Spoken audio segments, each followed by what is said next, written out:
In this video, I'll show you how to copy a Mailchimp campaign.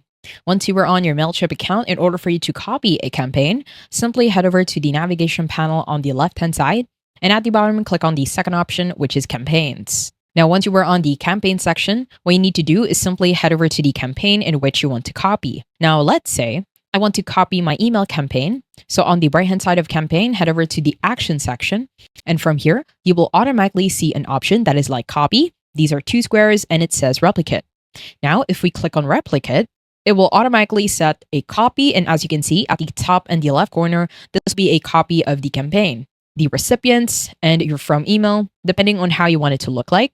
And once you're done, at the top in the right corner, you can choose to send or finish later. What you can also do is copy a sent campaign. So if we scroll down, as you can see, we have here a sent campaign. On the right-hand side, it will have the same option to replicate. You can also do this within a landing page, as you can see in here. Just make sure that on the right-hand side, you have these two squares in order for you to replicate a campaign. I hope you found this tutorial helpful. Please let me know if you have any other questions in the comment section below, and I will try my best to help you out.